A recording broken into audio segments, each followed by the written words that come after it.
My name is Sakina Dugawalla Moeller. I'm the design director at Light.Func. I'm also the founder of Light.Func. We're based in both Tanzania and the UAE, and soon we're going to expand within the Middle East as well, which I can't say till I've signed the contract. And with regards to how I got into lighting design, it actually started when I was 16. So when I was 16, I went to a school in Dar es Salaam called Dar es Salaam Independent School, and one of my classmates' mothers worked for an NGO called Roots and Shoots, and we ended up going to build low-cost housing for people who were in need in Korogwe, North Tanzania, which is also where my dad is from. And what I took away from that is that when we were camping in the grounds of the hotel, of course, they didn't want to put us in the wilderness in case we died. The night sky really stood out to me, coupled with the fact that we were doing something that really changed people's lives. I decided I wanted to go into architecture.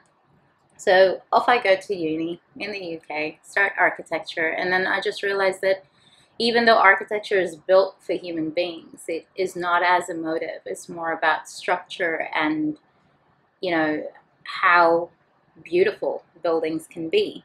But it didn't really change how I felt when I was in a space, whether it was contemporary or modern or classical. So 6 months down the line, I was brave enough to say to my father, I know that you've paid a lot of money, but I'm done.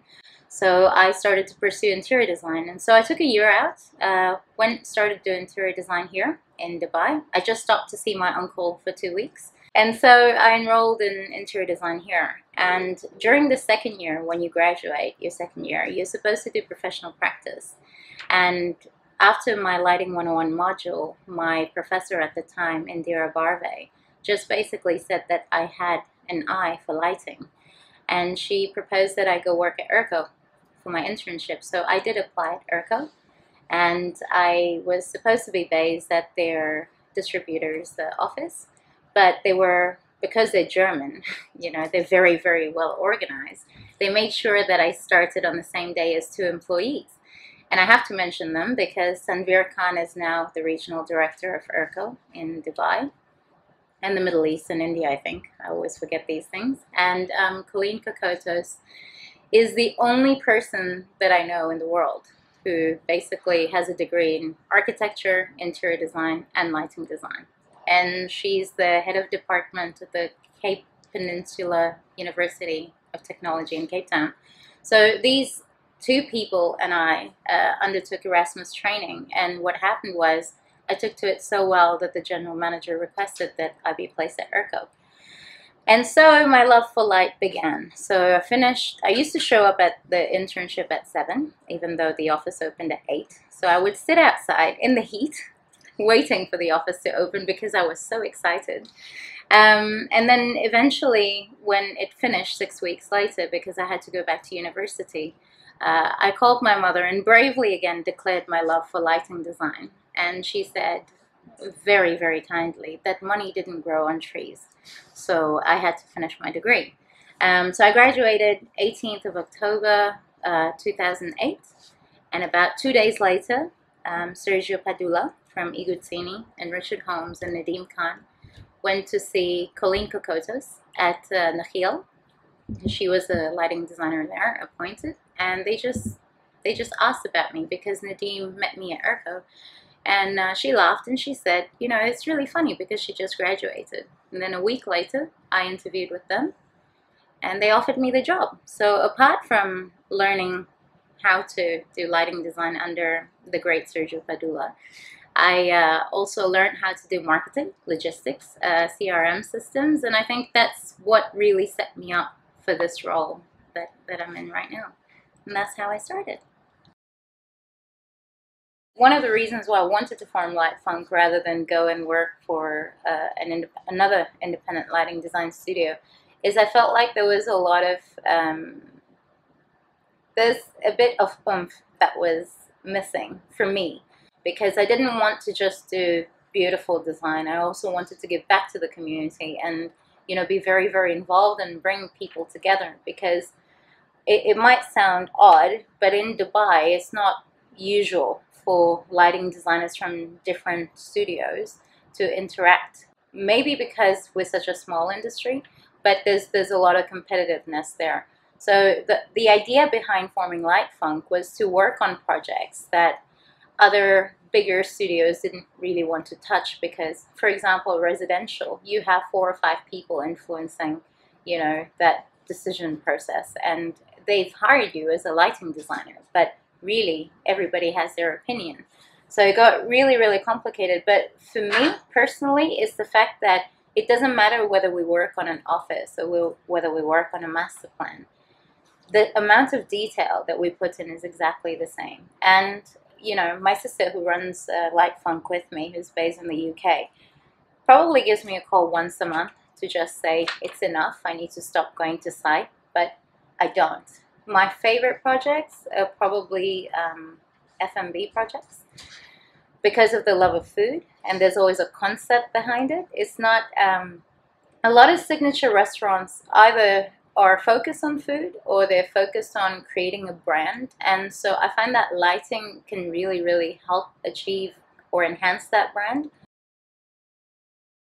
Well, it's the first one that I ever did under Light.Func. So there's a husband and wife team that formed a company called Tanzania Concepts, and what they wanted to do was create gastronomy places that weren't really rollouts. They were going to be very, very unique. And so they created Molecule, and Molecule is basically, I have to remember, it's a restaurant, it's a lounge, it's a bar, and it's a gallery, all in one, in about 150 square meters of space. And the idea behind it was that because it was based in the design district, that you could go into this space and feel inspired. You could have conversations, you could have meetings, you could just go there and chill and still feel very, very inspired. Now, the thing that was so unique about it and why we're proud of it is because it had a lot of level of difficulty. For example, the ceiling wasn't solid. It was just open slats of MDF. And it ranged from undulating waves of 3.2 all the way up to 8.2. And yet we still had an area that was more for fine dining, an area that was a lounge, so a bit more social, and then the bar, which, again, being in the UAE, you have to be careful as to how you show how that bar operates.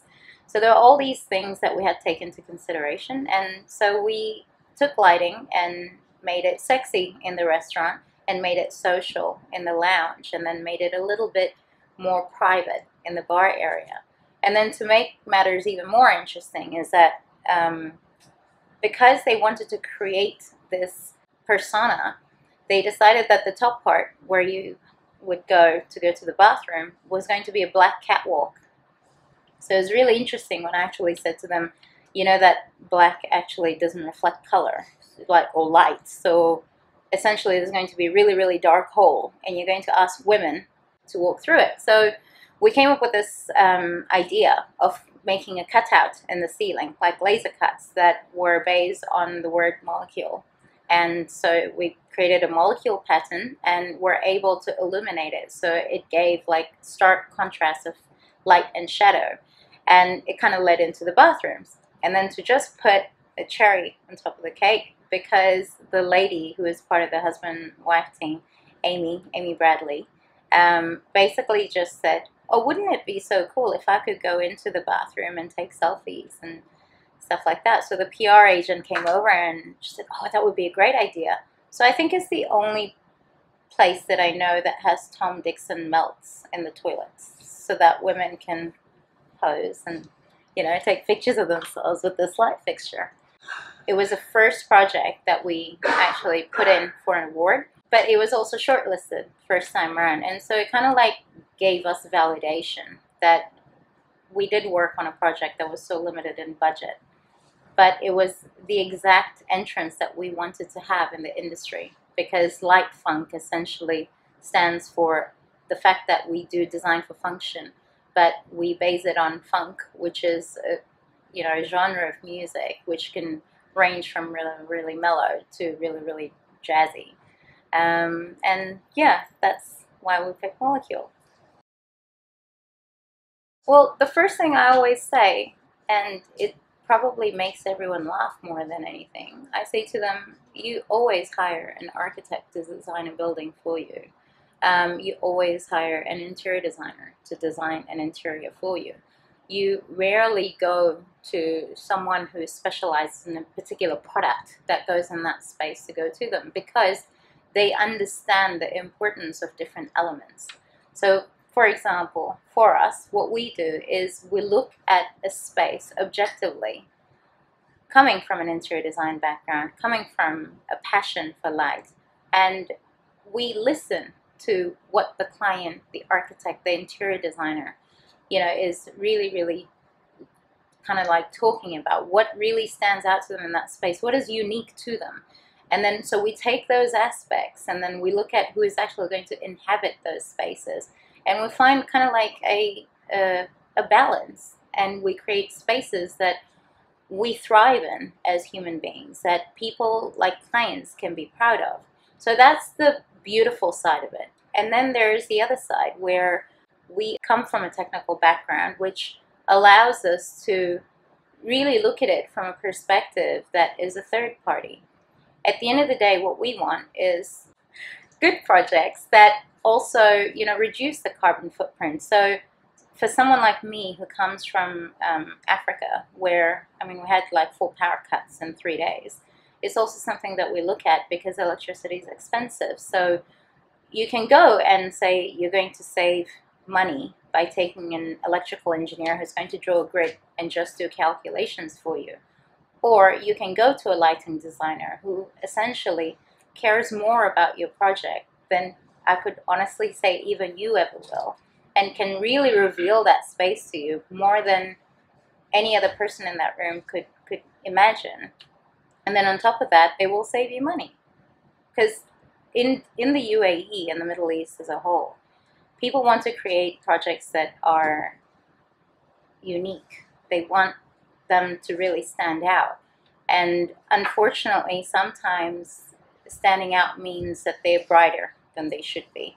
I'm sure you've seen some of the briefs are, it's too dim, that building next door, stands out or looks better. So the benefits are, A, you're going to have a beautiful project. B, you should trust a professional. There's a reason why we exist. There's a reason why we do what we do, why we dedicate our lives to it. And then beyond, even like energy savings, we also are the most important part of how we perceive space, because you can walk in, you can look at a space, and it can either inspire you or it can depress you. And it's gotten to the point where you have lighting designers that traverse that realm of artistry and actual healthcare benefits. So, even one of the things that I tried to explain to my mom, actually Sergio said this to me ages ago. He said, when you're talking to someone about lighting, imagine that you're talking to your grandmother. I'm sure he said this to you as well. And so those are the things that we bring to light. And essentially, we are a necessity for a project to be whole. We may be a small part, but we're necessary. If I'm honest, I concentrate more about what light means to people than how it actually functions. So, I've been to a lot of presentations where people are talking about the Internet of Things and, how lighting is very, very crucial for that. It's going to sound really controversial, but I don't like it. Mostly because I feel like, there's connectivity. We should leave ourselves open to integration within the built fabric, whether, it's the streetscape and, we're looking at manufacturers that also make our lives easier, like putting in, like I love, for example, I just saw the Former Lighting post on LinkedIn about being able to aim fixtures, remotely and whatsoever. That's about as far, like those ones there, that's about as far technologically that I like this integration process, because I grew up I think between the ages of 17 and 21 in the UK, when Big Brother was a real big discussion. And privacy is something that I really, really like for my family and everyone that I know. So I just feel that maybe there needs to be a lot more research before people go out there and start, promoting the Internet of Things. And that's where I stand. Give me a dimmer any day. Or phone. If I had an unlimited budget and unlimited annual leave, what I would really like to do is, it's not dissimilar to what you guys are doing now, which is basically raise awareness for lighting design. But I would possibly like to go from village to village and really speak to people of that village. And I'm not talking towns, I'm really talking about villages, because that's where my parents came from, villages.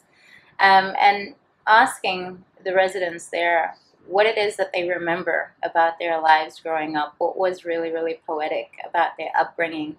And for me, for example, it's the ruins of a place called Bagamoyo, which is in northern part of Dar es Salaam. And it's basically Portuguese architecture that has fallen apart. And you can look at it one of two ways. I want to illuminate it so it reminds us of where we come from, which is, yes, that we were colonized and whatsoever, but more it's because of the architecture. We shouldn't forget something so beautiful because, the movement behind it was so wrong. So if I could do something, it would go from village to village and find out what truly is something, be it bad, but something memorable, and go around the world and light those monuments up. The biggest challenge, apart from stepping out independently, not having a manual, is also trying to manage it all. It's trying to stay at the forefront of the most creative that you can be.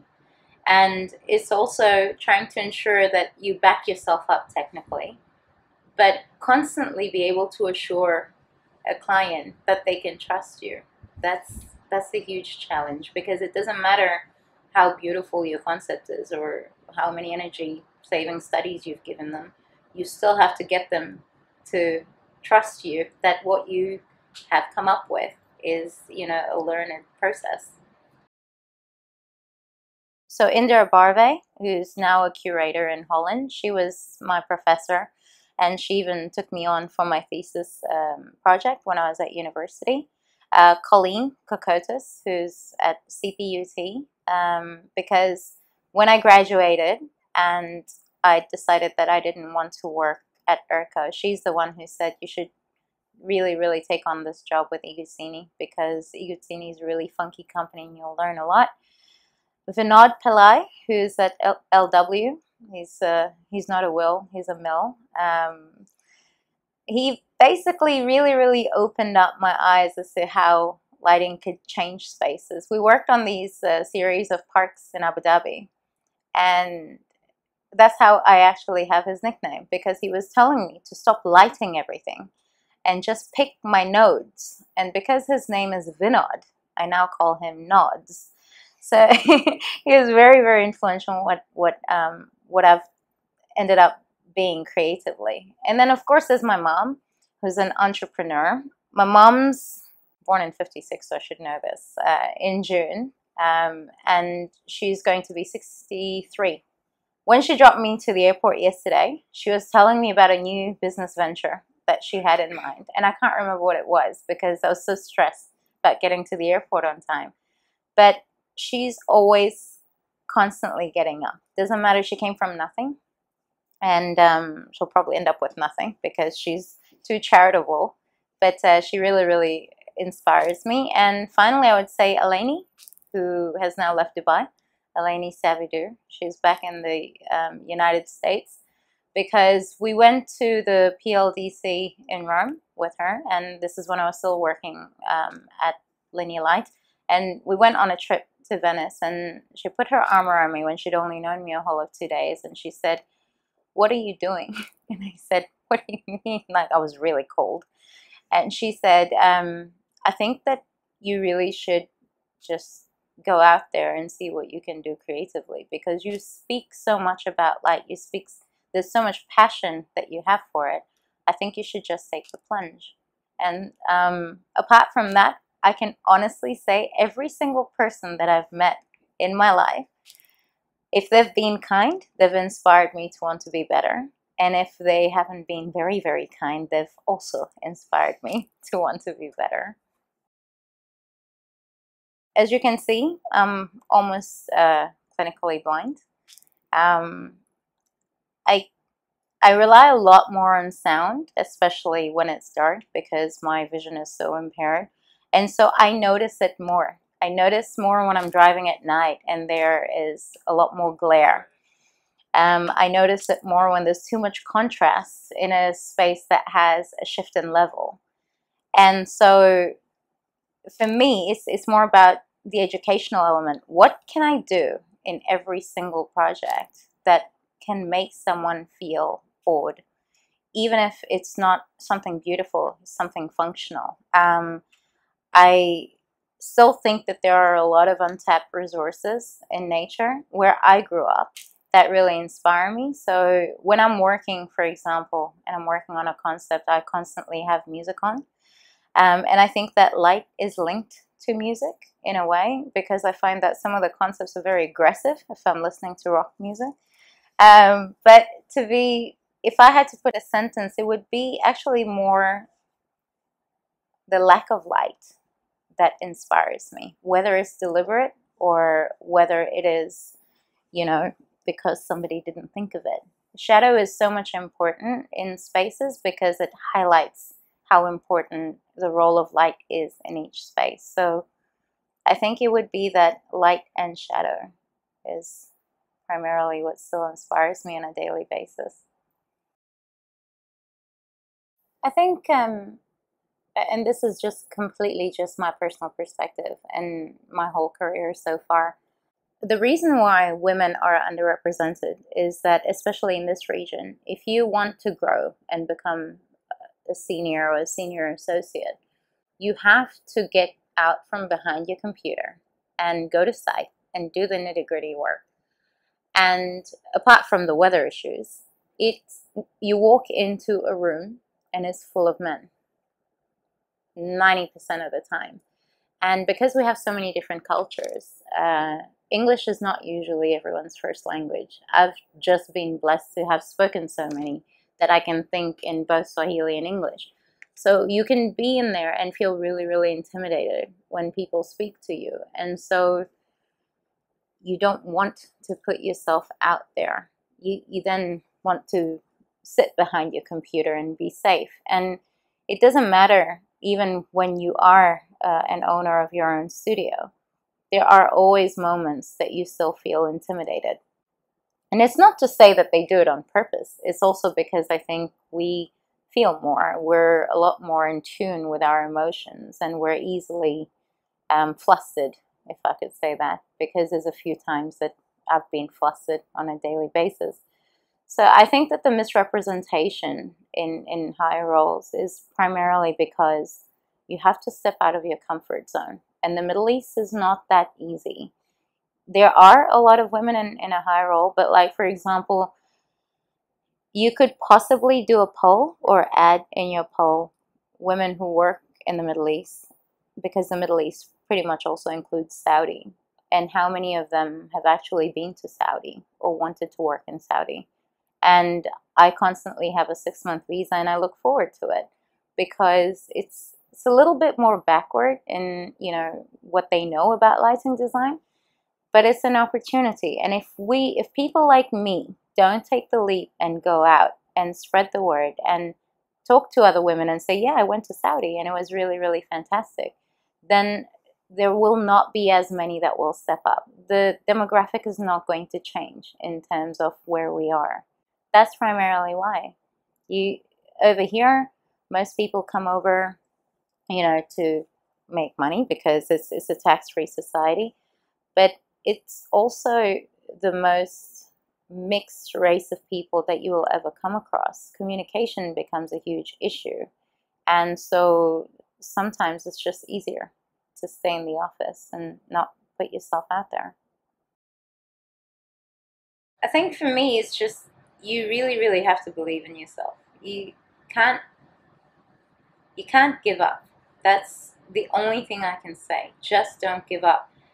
Because you never know who you're going to inspire. And when you do, like, try. Just try 100%. Some days your 100% is not 100%. But it's okay. And at the end of the day, that's the first part for me. Like, just don't give up. And the second part is that we are emotional. Sometimes use it to your advantage. Bring that emotion, bring your personality in what you do, because that is what defines projects. It's not a fixture. It's not different principles. It's how you feel about that space, and that's pretty much it.